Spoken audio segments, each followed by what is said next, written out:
நடந்து கொண்டிருக்கின்ற இந்த பிரிவுகளுடைய நிர்வாகிகள் சங்கமம் நிகழ்ச்சிக்கு தலைமை தாங்கி சிறப்புரை ஆட்சி அமர்ந்திருக்கின்ற மாநிலத்தினுடைய தலைவர் முன்னாள் சட்டமன்ற உறுப்பினர் மரியாதைக்குரிய திரு வி.பி. ராமலிங்கம் அவர்களே, உள்துறை அமைச்சர் மரியாதைக்குரிய மாண்புமிகு திரு நமச்சிவாயம் அவர்களே,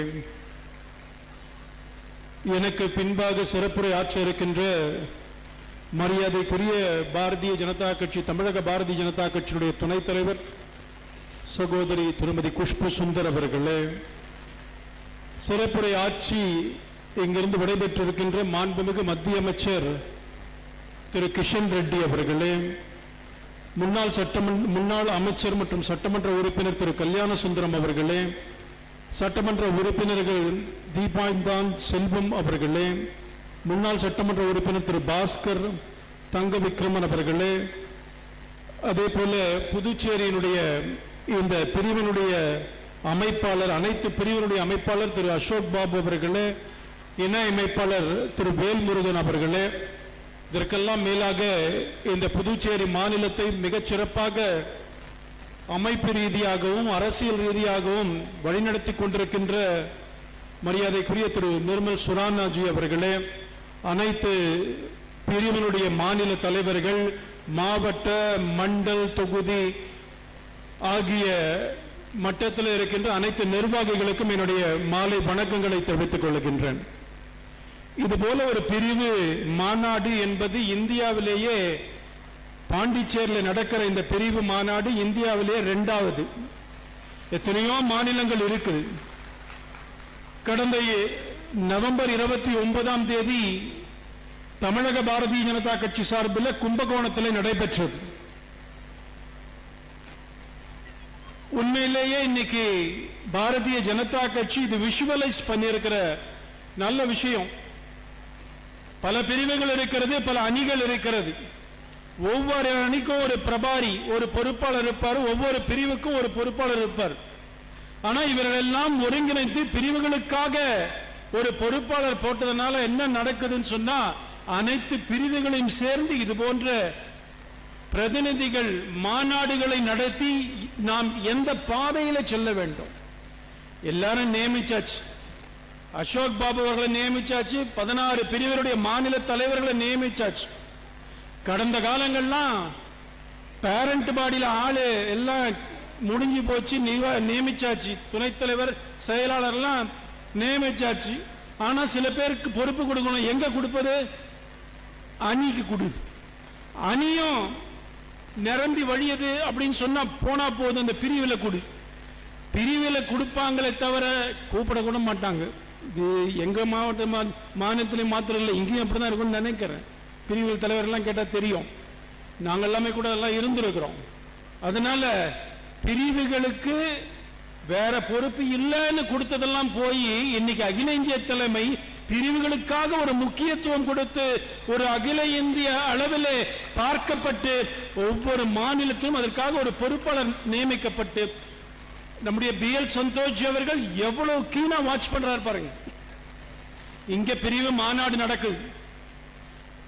யாரையோ சொன்னாங்க, யார் யாரையோ நம்ம யோசிச்சோம், கடைசியில நமக்கு ராசியான 2 பேரை திருப்பி வந்து உட்கார்ந்து இருக்கிறாங்க இந்த மாநாட்டில் அப்படின்னு சொன்னாங்க. மத்திய அமைச்சர் கிஷன் ரெட்டி அவர்கள் மத்திய கேபினெட் அமைச்சர் நமக்காகவே வந்து இங்க 1 மணி நேரம் செலவு பண்ணிட்டு போயிட்டு இருக்காரு. அப்பனா மத்திய தலைமை இந்த பிரிவுகளுடைய வளர்ச்சியில எவ்வளவு முக்கியத்துவம் கொடுத்திருக்கு பாருங்க. டெல்லியில வந்துட்டு போயிருக்கிறார். இன்றைக்கு இந்த பிரிவுகள் இன்னைக்கு மீட்டிங் நடந்துருச்சு. மாநாடு நடத்தினா அத்தோட சரியா? இல்ல, இனிமேல் தான் வேலையே இருக்கு. பிரிவுகள் 16 பிரிவுகள் இருக்கு. இன்னைக்கு எல்லாரும் ஒட்டு மொத்தமா நம்ம எல்லாரும் ஒன்னா சேர்ந்திருக்கிறோம். நம்முடைய பலம் பார் அப்படின்னு பத்திரிகையாளர் பார்த்திருக்கிறாங்க, எதிர்கட்சிகள் பார்த்திருக்கிறாங்க, கூட்டணி கட்சிகளும் கூட பார்த்திருப்பாங்க, பொதுமக்கள் பார்த்திருக்கிறாங்க, நம்முடைய பேரண்ட் பாடியே பார்த்திருக்கிறாங்க. அநேகமா இங்க பிரிவுகளுடைய நிர்வாகிகள் மாத்திரம் தான் கூப்பிட்டுருக்காங்க. பிரிவுகள் வளர வளர என்ன தெரியுமா நடக்கும்? கட்டாயம் பேரண்ட் பாடியோட சண்டை வரும், போஸ்டர் போடுறதுல சண்டை வரும், பேம்ப்லெட் போடுறதுல சண்டை வரும். ஆனால் வரட்டும், அதெல்லாம் நம்முடைய மாநில தலைவர், அவர் தான் அப்பா அம்மா. அவர் சமாளிச்சுக்கிட்டோம். ஆனா பிரிவுகள் வளர்ந்தார்கள் என்று சொன்னால் மிகப்பெரிய அடித்தளமாக ஒரு இயக்கத்துக்கு அது இருக்கும். அணிகளும் பிரிவுகளும். நாம இதோட நிக்க கூடாது. இன்னும் தேர்தல் 2 மாசம் இருக்கு. 2 மாசத்துக்கு பிறகு நோட்டிபிகேஷன் வந்துடும். ஒரு மாணவனுக்கு பரீட்சை எப்படி முக்கியமோ அதே போல ஒரு அரசியல் கட்சிக்கு தேர்தல் முக்கியம். இது நாள் வரை நம்ம என்னமோ வேலை பண்ணி இருக்கிறோம்.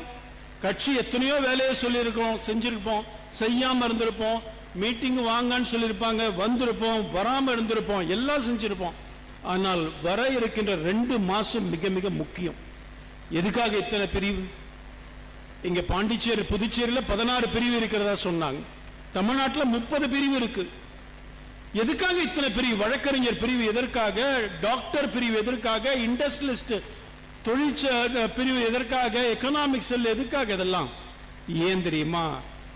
நான் ஒரு வக்கீல் மத்தியில போய் நான் வக்கீல மெம்பரா சேர்க்கிறது எனக்கு ஈஸி. நான் டாக்டர் கிட்ட எப்ப போறேன்? உடம்பு சரியில்லைனா தான் டாக்டர்கிட்ட போய் பார்க்கிறேன். டாக்டருடைய தொடர்பு என்பது என்னை போன்ற வக்கீல்களுக்கு 1-2 டாக்டர் ஃபேமிலி டாக்டர் இருப்பாங்க, யாரோ நண்பர்கள் டாக்டரா இருப்பாங்க, அவ்வளவுதான் இருக்கும். ஆனால் அவர்களையும் கொண்டு வரணும்.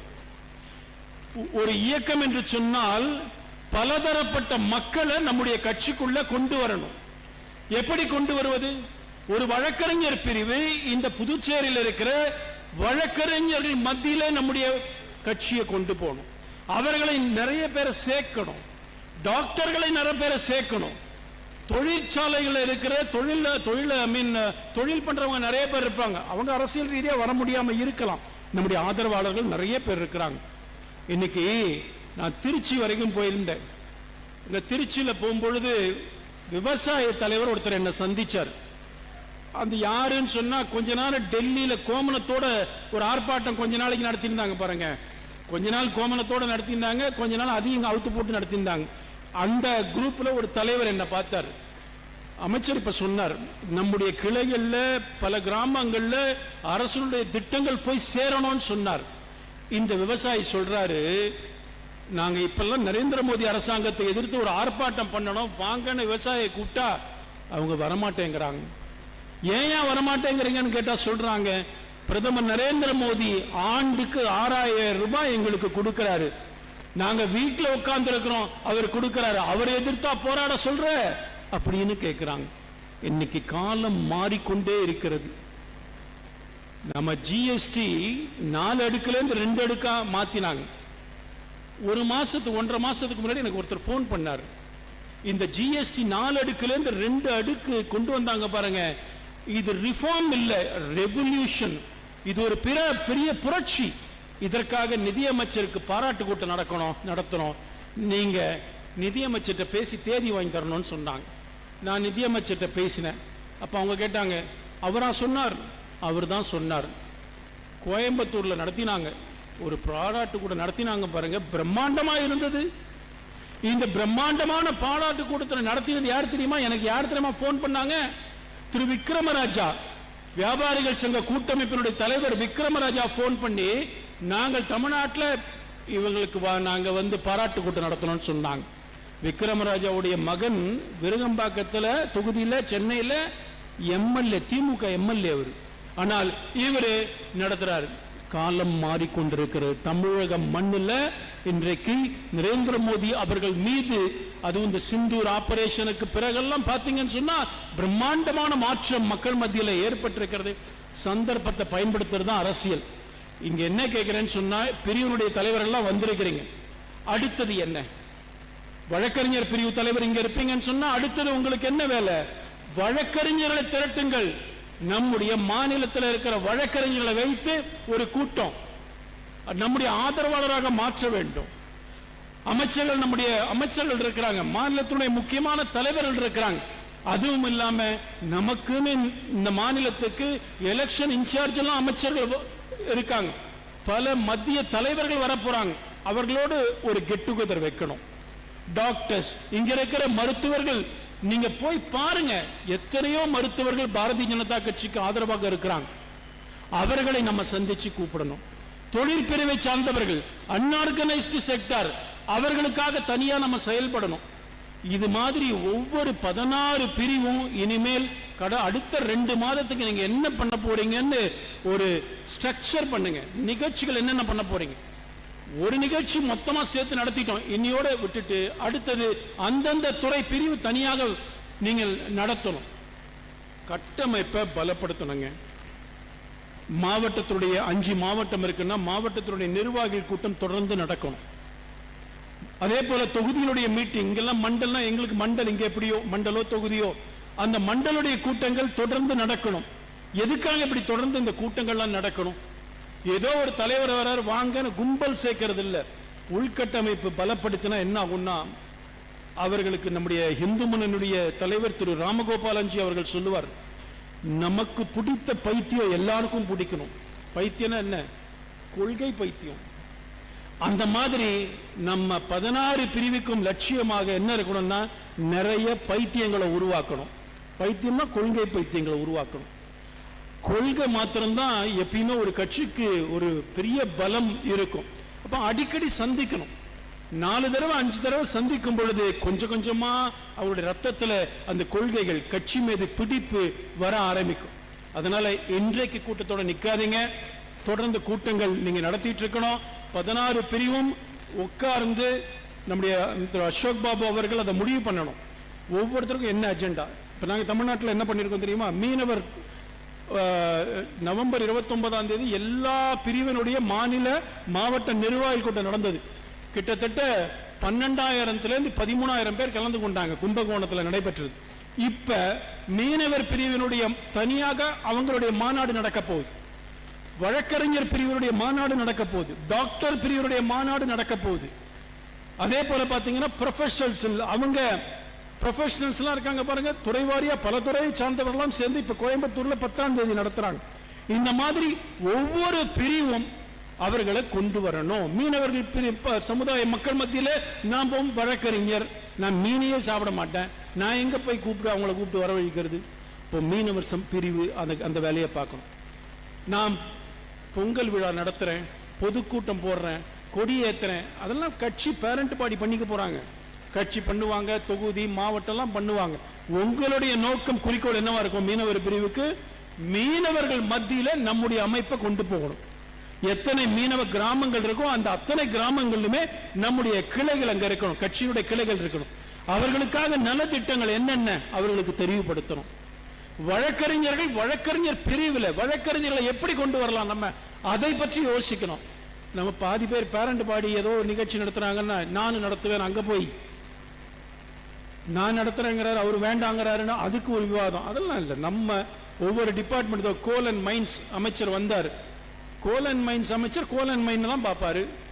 நம்முடைய உள்துறை அமைச்சர் அவர் வேலை தான். இப்ப கூட சொன்னார் பாருங்க, தொகுப்பு பொங்கல் தொகுப்பு நாம யோசிச்சிருக்கிறோம், ஆனா நான் அனௌன்ஸ் பண்ணக்கூடாது, முதலமைச்சர் தான் செய்யணும். அதான் டிபார்ட்மெண்ட், அவர் தான் பண்ணணும். அரசாணுடைய தலைவர் அவரு. யார் யார் எந்தெந்த வேலைன்னு எப்படி பிரதமர் மந்திரி கீழே அமைச்சர்கள் இருக்கிறாங்களோ, நம்முடைய தலைவர் மாநில தலைவர் கீழே இத்தனை துறை இருக்கு. அத்தனை துறை சார்ந்தவர்கள் அந்த துறையை நிர்வாகம் பண்ணணும். நான் தான் அமைச்சர், நானும் ஒரு அமைச்சர், நான் அடுத்த டிபார்ட்மெண்ட் பத்தி பேசலாமா? பேசக்கூடாது. அதே மாதிரி நம்முடைய பிரிவை சார்ந்தவர்கள் தலைவர்கள் உங்க பிரிவில் யோசிங்க, என்ன பண்ணலாம்னு யோசிங்க. இந்த கட்சியை பொறுத்த வரைக்கும் நல்லா பெர்ஃபார்ம் பண்ண எங்க இருப்போம்னே தெரியாது. ஒரு மாசத்துக்கு முன்னாடி வரைக்கும் நிதின் நுபின் எனக்கு தெரியாது, எத்தனை பேருக்கு தெரியும் எனக்கு தெரியாது. ஆனால் இன்றைக்கு அடையாளம் காட்டப்பட்டால் நமக்கு அகில இந்திய தலைவராக இருக்கிறார். நிறைய உதாரணங்கள் இதெல்லாம் என்னாலே சொல்ல முடியும், பல உதாரணங்கள் சொல்ல முடியும். நம்முடைய புதுச்சேரிக்கு கூட பொறுப்பு கவர்னரா இருந்தார் நம்முடைய அண்ணன் சிபிஆர் அவர்கள். இன்னைக்கு அகில இந்திய துணைத் தலைவர். எவ்வளவு சாதாரணமா பார்த்திருக்கோம். அவர் மாநில தலைவராக இருக்கும்போது நம் மாநில இளைஞரணி தலைவர், அவ்வளவு சாதாரணமா தலைவரோட அண்ணன் பேசினவர். இன்னைக்கு அவர் பின்னாடி கண்ணாடி போட்டு கூலிங் கிளாஸ் போட்டு டை கட்டின்னு செக்யூரிட்டிலாம் வராங்க. அவரை பார்க்கறதுக்கே ஒரே பெருமையா இருக்கு. நாம பழகின நம்முடைய திரு சிபிஆர் அவர்கள் இன்னைக்கு துணை ஜனாதிபதி. இந்த ஆச்சரியங்கள்லாம் பிஜேபியில நடக்கும், ஆனால் சாதிக்கணும். கட்சி நம்ம கிட்ட எதிர்பார்க்கிறது, அந்த எதிர்பார்ப்புகளை பூர்த்தி செய்யணும். அதனால நான் என்ன கடைசியாக சொல்ல விரும்புவது என்னன்னு சொன்னா, பிரிவுகள் இப்பொழுதிலிருந்தே நீங்க பிளான் பண்ணுங்க. 2 மாசம் என்ன பண்ண போறீங்கன்னு சொல்லி 2 மாசம் சும்மாவே இருக்கக்கூடாது. என்ன கேட்டா 5 வருஷம் என்ன பண்ணமோ பண்ணலையோ விட்டுருங்க. ஆனா இந்த 2 மாசம் சும்மா இருக்கக்கூடாது, சுழன்று கொண்டே இருக்கணும். மாநில தலைவர்கள் கடிகாரத்தினுடைய வினாடி முள் இருக்கு பாருங்க, அந்த கடிகாரத்தினுடைய வினாடி முள் இங்கேருந்து ஆரம்பிச்சு சுத்தி சுத்தி ஒரு பக்கம் அப்படி வந்து நின்னாதான் நிமிஷம் முள் ஒண்ணு நவரும். இந்த நிமிஷம் முள் முழுக்க சுத்திட்டு வந்தாதான் சின்ன முள்ளு நவரும். நம்முடைய மாநிலத்துடைய தலைவர்கள், பிரிவினுடைய தலைவர்கள் சின்ன முள்ளு மாதிரி மெதுவா சுத்தினா மண்டல் அப்படியே படுத்தும் தூங்கும். அதனால வினாடி முள்ளு மாதிரி நம்முடைய மாநிலத்தினுடைய பிரிவினுடைய தலைவர்கள் இருந்து வெற்றி தான் நடந்துட்டு இருக்குது அப்படின்னு நாங்க பெருமிதத்தோடு சொல்லி கொண்டிருக்கிறோம். அதனால மீண்டும் இந்த ஆட்சி வரணும். அணில் மாதிரி நம்ம எல்லாம் பிரிவினுடைய தலைவர்கள் எல்லாம் உழைக்க வேண்டும். இது ஒன்றும் கஷ்டம் கிடையாது. இன்னைக்கு மோடிஜி அழகா பிளாட்ஃபார்ம் போட்டு வச்சிருக்கிறார். முன்ன மாதிரிலாம் சொல்ல நான்லாம் சேரும்போது 91 சேர்ந்த கட்சியில பிஜேபினே சொல்ல மாட்டான், பிஜேபின்னுவான். விஜி பண்ணிட்டு ரேடியோ வித்து பிரபலமானார், பிஜேபியே தெரியாது பிஜேபின்னு. மீட்டிங் போட்டு அடிப்பான், அடிலாம் வாங்கியிருக்கிறேன். திமுக காரங்களாம் எங்களை அடிச்சிருக்கிறாங்க, சினிமா ஸ்டைலில் உதல்லாம் நான் வாங்கியிருக்கிறோம். ஆனால் இன்னைக்கு அப்படிலாம் கிடையாது.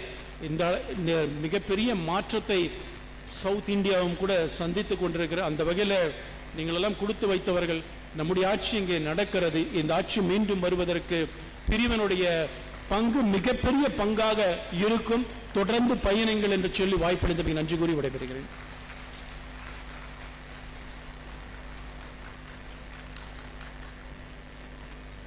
அடுத்தபடியாக தமிழ்நாடு மாநில துணைத் தலைவர் திருமதி குஷ்பு சுந்தர் அவர்களை பேச வருமாறு அழைக்கிறேன்.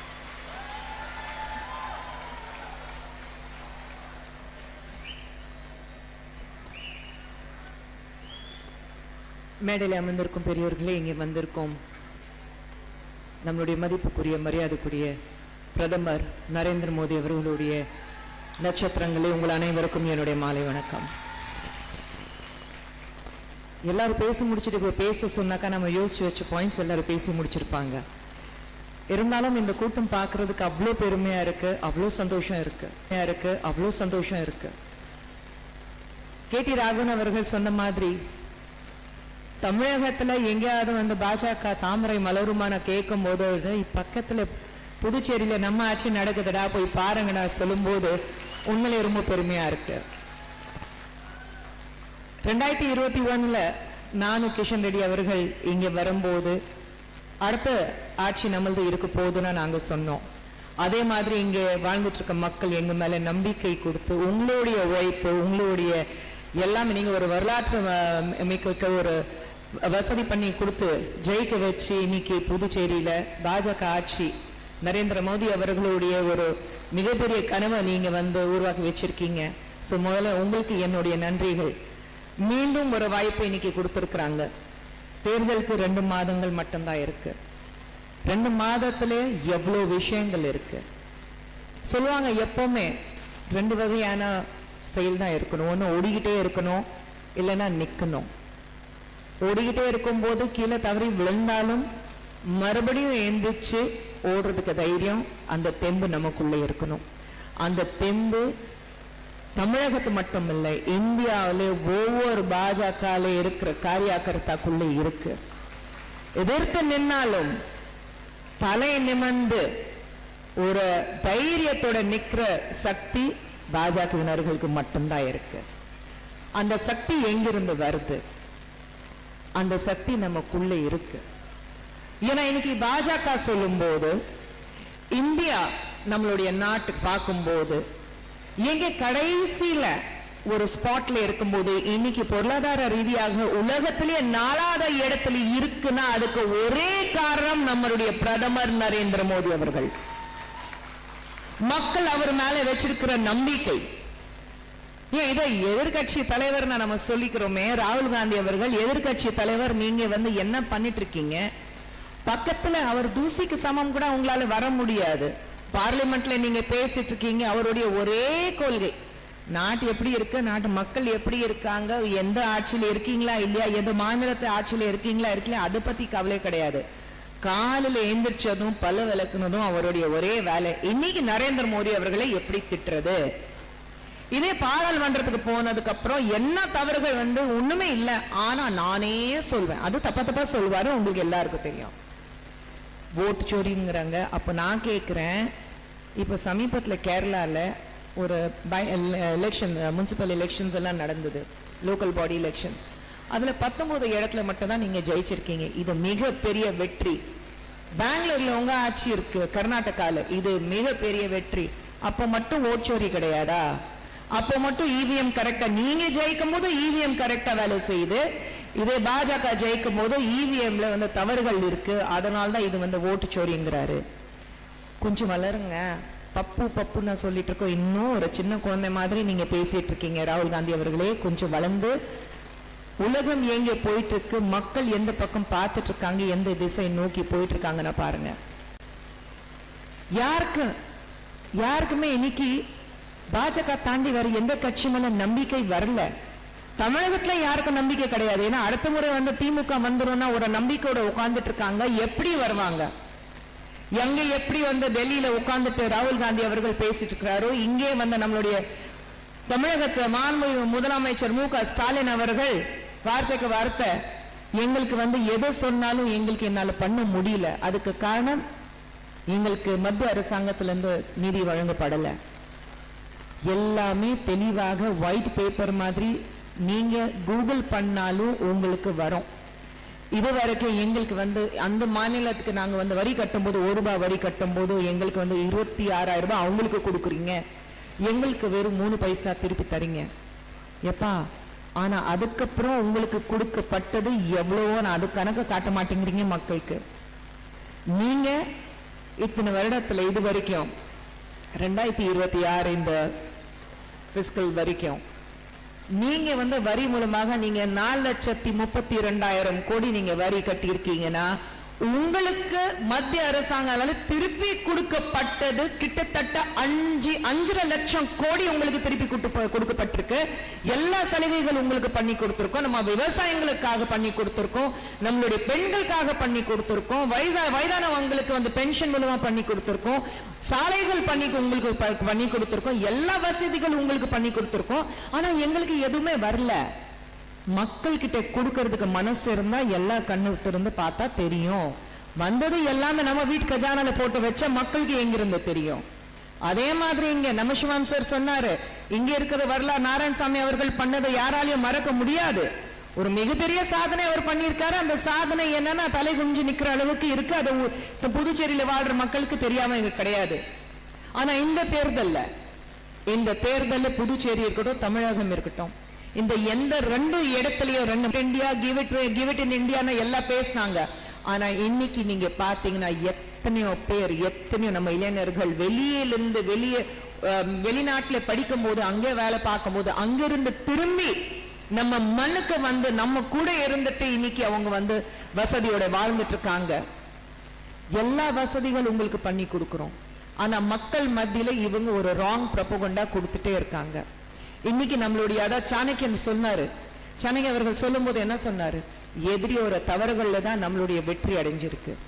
இன்னைக்கு நம்மளுடைய எதிரி யாருன்னா நம்ம திமுக ஆட்சி தமிழகத்தில் இருக்கும் போது எல்லா தவறுகள், அவங்க நம்ம எதிரி மட்டும் கிடையாது, மக்களுடைய எதிரி, இந்த நாட்டோடைய எதிரி, சனாதனத்தோடைய எதிரி, இந்து மக்களுக்கு எதிரி, ஏன் கடவுளுக்கு எதிரி. ஏன்னா இப்போ சமீபத்துல திருப்பூர் குன்றத்துல வந்து விளக்கு ஏத்தணும்னா அதை விடலையே, அந்த விளக்கத்தை ஏற்ற கூடாதுங்கிறதுக்காக. ஆனா உங்க குடும்பத்துல இருக்கிறவங்க டெய்லி கோயிலுக்கு போவாங்க, நெத்தில பொட்டு வைப்பாங்க, பூ வைப்பாங்க, எல்லாம் பண்ணுவாங்க, ஃபுல்லா வந்து பூசிட்டு வருவாங்க. ஆனா மக்கள் மத்தியில ஐயோ இதெல்லாம் நடக்க கூடாது, நாங்க செக்யுலர். என்னடா செக்குலர்? சாமி கும்பிடாம வெளியில போக மாட்டேங்கிறேன், அப்புறம் என்னடா செக்குலர் பத்தி நீ பேசிட்டு இருக்க?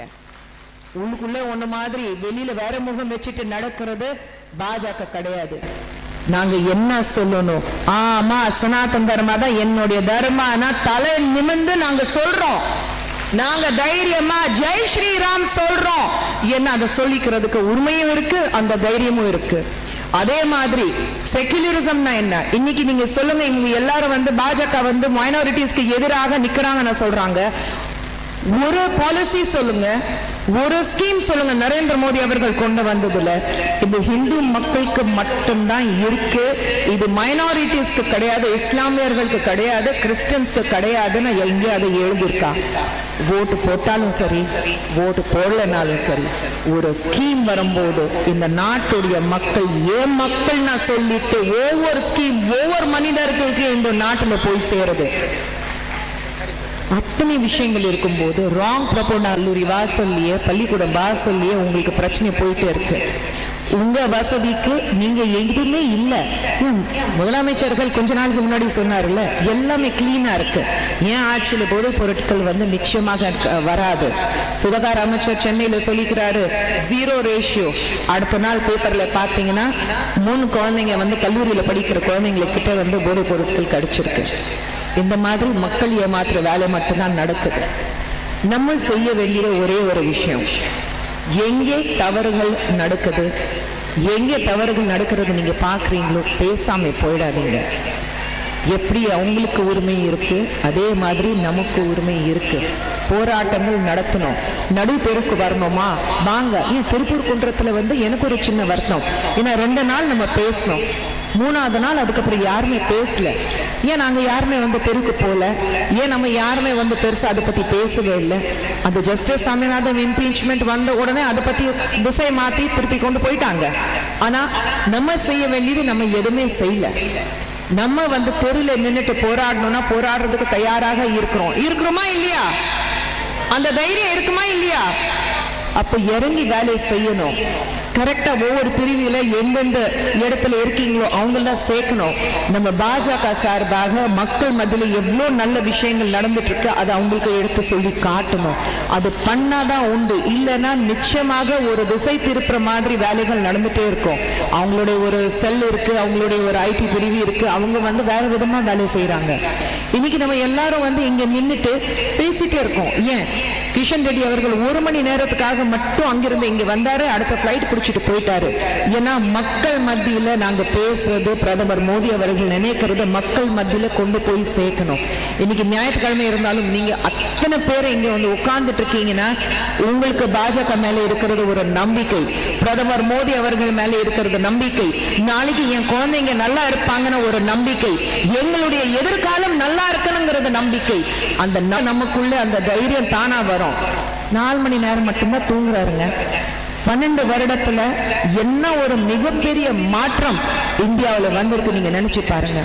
இந்தியாவில் முன்னாடியே வர முடியாது சொல்லிட்டு இருக்கும் போது இன்னைக்கு உலகத்திலே மிக சிறந்த தலைவர், most iconic leader of the world அப்படின்னு சொல்லும் போது நம்பர் 1 இடத்துல மீண்டும் மீண்டும் மீண்டும் தேர்ந்தெடுக்கப்பட்டது நரேந்திர மோடி அவர்கள். அப்பேற்பட்ட ஒரு தலைவர் இருக்கும்போது நம்ம எதுக்கு பயப்படணும், நம்ம எதுக்கு யோசிக்கணும்?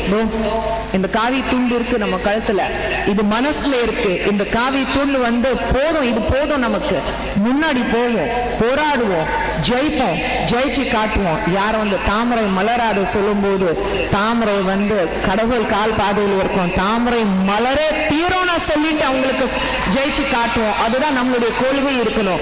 அதை நெத்தி அடி ஒரு பதில் கொடுக்கணும், நெத்தி அடி பதில் கொடுக்கணும். இந்த காலம் மாறிட்டு வருது, காலம் மாறும் போது நீங்களும் மாறணும், நானும் மாறணும், இங்க இருக்கிறவங்க அத்தனை பேரும் மாறணும். மாறினாதான் பெண்கள், முக்கியமானது பெண்கள், நிறைய தாய்மார்கள் இங்க இருக்கிறாங்க, அந்த பின்னாடி உட்கார்ந்துட்டு இருக்காங்க தாய்மார்கள். உங்க எல்லாருக்கிட்டையும் சொல்றேன், அடுத்த தலைமுறை நல்லா இருக்கணும்னா நீங்க தைரியமா இருந்தாதான் அடுத்த தலைமுறை நல்லா இருக்க முடியும். பிரதமர் மோடி அவர்கள் நாரி சக்தி பத்தி பேசுவாரு, ஏன்னா அவருக்கே தெரியும் ஒரு பெண்ணால் என்ன பெண் நினைச்சா முடியாதது சாதிக்காதது எதுவுமே கிடையாது. அப்படி இருக்கும்போது அந்த தைரியம் உங்களுக்கு பிரதமர் மோடி அவர்கள் கொடுத்திருக்கிறாரு. முன்னாடி வாங்க, போராடுங்க, தைரியமா முன்னாடி போய் பேஸ் பண்ணுங்க. ப்ராப்ளம் வந்தா பாத்துக்கலாம், சும்மா உங்களை தனியா விட போறது இல்ல. எஸ், உங்க வீட்டுல இருக்கிறவங்க மட்டும் இல்ல, நாங்க எல்லாரும் ஒரு குடும்பமா இருக்கோம். ஒரு குடும்பத்துல ஒரு பிரச்சனை வந்தா என்ன வந்தாலும் நிற்போம்.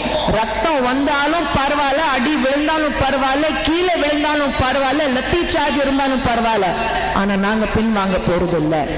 ஒரே லட்சியத்தோட இந்த தேர்தல் சந்திக்க போறோம். ஒரே லட்சியம், இந்த தேர்தல்ல புதுச்சேரி அல்லது தமிழ்நாடு, இந்த 2 இடத்துல பாஜக டெஃபினட்டா ஜெயிக்கணும். நம்மளுடைய கூட்டணி NDA கூட்டணி வந்து ஜெயிக்கணும், ஜெயிச்சுட்டு ஒரு ஆட்சிக்கு வரணும். அந்த தைரியத்தோட தான் எங்களுக்கு எல்லாருக்கும் பதில் கொடுத்துட்டு பண்ணி காமிப்போம். முடியாதது வாழ்க்கையில எதுவுமே கிடையாது. நினைச்சா முயற்சி செஞ்சா உங்களுக்குள்ள ஒரு தில் இருந்தா நிச்சயமா உங்களால முடியும். எவ்வளவு கஷ்டப்பட்டு நீங்க இன்னைக்கு வாழ்க்கையில முன்னேறிப்பீங்க, எவ்வளவு சாதனைகள் நீங்க படைத்திருப்பீங்க. முடியாததை சொல்லும் போது எதிர்த்து நின்று வந்தீங்களா இல்லையா? உங்க கூடவே இருக்கிறவங்க அவன் உன்னால ஒண்ணும் பண்ண முடியாதுடா, அவன் அப்படியே நாசமா போவான சொல்லும் போது டேய் பண்ணி காட்டுற நான் சொடுக்கு போட்டு நீங்க சொல்லிருப்பீங்க. அந்த தைரியம் இந்த தேர்தலில் நீங்க காட்டணும். சொடுக்கு போட்டு சொல்லுங்க, வரவேண்டா வந்து காட்டுறடா தாமரை, நான் என்னடா நினைச்சிட்டு இருக்க, வரேண்டா அப்படிதான் நீங்க வரணும். இந்த தேர்தல் அவங்களுக்கு சவால் இல்லை, எதிர்கட்சியில இருக்கிறவங்களுக்கு எதிர்த்து நிக்கிறவங்களுக்கு சவால் இல்லை. அந்த சவால் நமக்குள்ள இருக்கு, அந்த சவால் நமக்கு இருக்கணும். பண்ணி காட்டுவேன், முடியாதது எதுவும் கிடையாது. நரேந்திர மோடி அவர்களுடைய கனவை நிச்சயமாக நிறைவேற்றுவேன்.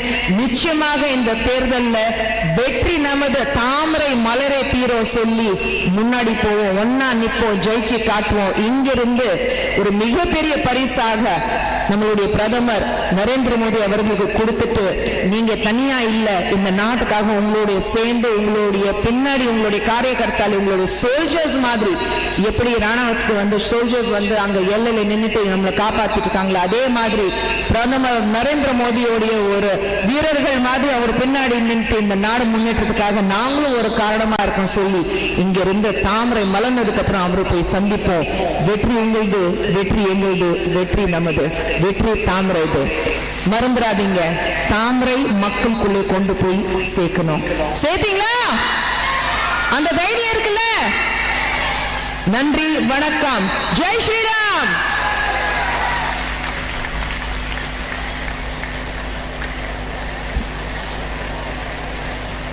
சகோதர சகோதரிகளே, நம்ம எல்லாரும் இன்னைக்கு சேர்ந்திருக்கிறோம் அப்படின்னு சொன்ன அதுக்கு அடிப்படை பாரதிய ஜனதா கட்சி. பாரதிய ஜனதா கட்சிக்கு அடிப்படை RSS என்று எல்லாரும் சொல்லக்கூடிய ராஷ்டிரிய சுயம் சேவக சங்கம். அந்த RSS உடைய பாண்டிச்சேரி கோட்ட அமைப்பாளர் திரு ராஜதுரை அவர் நம்மிடையே வந்திருக்கார். RSS துவங்கி 100 ஆண்டுகள் ஆகுது. அந்த 100 ஆண்டுகள் சம்பந்தப்பட்ட விஷயங்களை திரு ராஜதுரை அவர்கள். மேடையில் இருக்கிற எல்லாருக்கும் மாலை வணக்கம். அம்மா உள்பட நான் 2-3 சின்ன விஷயம் மட்டும் சொல்லிட்டு நான் கிளம்பிடுவேன். குறிப்பா RSS ஓட இது 100வது வருஷம். நாடு முழுக்க அதுக்கு ஒரு பெரிய ஷெட்யூல் போட்டு ப்ரோக்ராம் நடந்துகிட்டே இருக்கு. அதுல குறிப்பா பாண்டிச்சேரிக்கு சில நிகழ்ச்சி, அதுல குறிப்பா 2 நிகழ்ச்சி பத்தி நான் சொல்லிடுறேன். அது நம்ம எல்லாம் சேர்ந்து பண்ணணும்.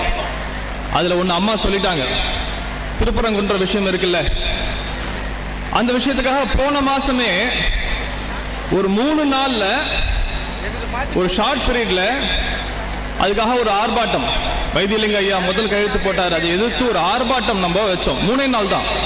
ஒரு 2500 பேர் கலந்துக்கிட்டாங்க. நல்ல கொற்ற மழை, அண்ணாமலைஜி வந்திருந்தாரு. அப்போ இதோட ஒரு தாக்கம் இன்னும் சமுதாயத்தில் ஒரு இந்து மக்கள் சொசைட்டியில இன்னும் கொஞ்சம் பெருசா கொண்டு போகணும். 3 நாள்ல ஒரு 2500 பேர்னு சொன்னா அதுக்காக இது அனைத்து இந்து இயக்கம் சார்பா இது எதுக்காக நடத்துறோம்னு உங்களுக்கே புரியும். அம்மா சொன்ன மாதிரி நாம நிறைய வேலை செய்ய போறோம். இது ஒரு தாக்கத்தை வர எலெக்ஷன்ல நம்மளுக்கு கொடுக்க போகுது. 2வது RSS ஓட ரூட் மார்ச். தமிழ்நாட்டில் எங்கேயுமே இப்போ ரூட் மார்ச் இல்லை. ஜனவரி 26 குடியரசு தின நேரத்தில் ஒரு பெரிய ரூட் மார்ச் நம்ம பண்ண போறோம். ஒரு 5000 பேர் கலந்துக்கிற மாதிரி. இந்த 2 விஷயமும் நாம எல்லாருமே சேர்ந்து அதுல பங்கு பெறணும். இதுதான் என்னோட 2 ஷார்ட் மெசேஜ். அதனால இதுக்கான தகவல் மற்ற எல்லா விஷயமும் பொறுப்பாளர் மூலமா நாம எல்லாம் வரோம், சேர்ந்து நம்ம வேலை செய்வோம். பாரத் மாதா கி ஜெய்.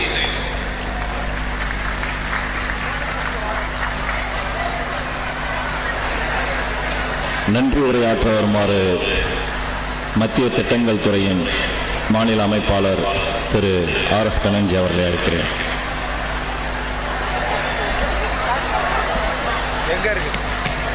இந்த அணி பிரிவுகளின் தலைமை பொறுப்பை ஏற்று இந்த கூட்டத்திற்கு தலைமை பொறுப்பை ஏற்றிருக்கின்ற சட்டமன்ற முன்னாள் உறுப்பினர் திரு அசோக் பாபு அவர்களே, தனது பெயரில் வேல் இருப்பதால் இந்த கூட்டத்தில் எல்லோரையும் ஒருங்கிணைப்பதற்காக வேல் வேல் வெற்றி வேல் என்று எல்லோரையும் ஒன்று சேர அழைத்த எங்களுடைய இணை அமைப்பாளர் வேல்முருகன் அவர்களே, இந்த சிறப்புமிகு எழுச்சிமிகு கூட்டத்திற்கு மத்திய அரசின் நலத்திட்டங்களை எடுத்துரைத்து அதில் புதுச்சேரி எந்த அளவில் பலன் பெற்றிருக்கிறது என்று சொல்லி உரையாற்றிவிட்டு சென்ற மத்திய சுரங்கத்துறை அமைச்சர் திரு கிஷன் ரெட்டி அவர்களே, தமிழக பாரதிய ஜனதா கட்சியின் துணைத் தலைவர் திரு குஷ்பு சுந்தர் அவர்களே, அணிகு பிரிவுகளின் தலைவராக இருக்கின்ற தமிழக தலைவராக இருக்கின்ற திரு கே.டி. ராகவன் அவர்களே, சட்டமன்ற உறுப்பினர் திரு செல்வம் அவர்களே, முன்னாள் சட்டமன்ற உறுப்பினர்கள் திரு தீப்பாஞ்சான் அவர்களே, திரு அசோக் பாபு அவர்களே, முன்னாள் உறுப்பினர் திரு தீப்பாஞ்சான் அவர்களே, முன்னாள் சட்டமன்ற உறுப்பினர் திரு தங்க விக்ரமன் அவர்களே, திரு பாஸ்கர் அவர்களே, மற்றும் இந்த கூட்டம் எந்த அளவிற்கு நடைபெற்றிருக்கின்றது, எப்படியெல்லாம் தயாராக இருக்கிறது என்று இரவு பகலும் வந்து இங்கே ஆய்வு நடத்தி கொண்டிருந்த திரு தசரத் அவர்களே, மகாபாரதத்திலே ஒரு நிகழ்வு ஒன்று, அந்த நிகழ்வு என்ன என்று சொன்னால், பகவான் கிருஷ்ண பகவான் அந்த தேரை ஒவ்வொருவரையும் அந்த ரதத்திலே ஏற்றி அவர்களை சரியான அளவில் பயணிப்பதற்கு காரணமாக இருக்கின்ற இங்கே கிருஷ்ணராக இருக்கின்ற எங்களுடைய மாநில அமைப்பாளர் திரு நிர்மல்குமார் சுரானாஜி அவர்களே, இங்கே எழுச்சியுரை ஆற்றிவிட்டு அமைந்திருக்கின்ற மாநில தலைவர் திரு வி.பி. ராமலிங்கம் அவர்களே, மற்றும் சங்கத்தினுடைய பொறுப்பாளராக இருந்த திரு ராஜதுரை அவர்களே, இந்த நிகழ்விலே கலந்து கொண்டிருக்கின்ற அத்துணை பிரிவுகளின் கன்வீனர் மற்றும் இணை கன்வீனர் மற்றும் பொறுப்பாளர்களே, உங்கள் அனைவருக்கும் பாரதிய ஜனதா கட்சியின் அணிப்பிரிவின் சார்பில் நன்றி தெரிவித்து விடைபெறுகிறேன். நன்றி, வணக்கம்.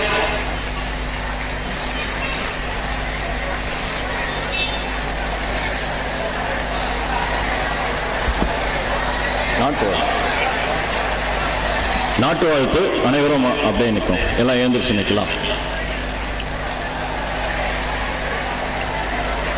வாழிய செந்தமிழ் வாழ்க நற்றமிழர், வாழிய பாரத மணி திருநாடு, வாழிய செந்தமிழ் வாழ்க நற்றமிழர், வாழிய திருநாடு. வந்தே மாதரம், வந்தே மாதரம், வந்தே மாதரம். பாரத் மாதா கி, பாரத் மாதா கி. பாரதிய ஜனதா கட்சி. ஜெய் ஸ்ரீராம், ஜெய் ஸ்ரீராம். ஹர ஹர மகாதேவ், ஹர ஹர மகாதேவ், ஹர ஹர மகாதேவ். நன்றி.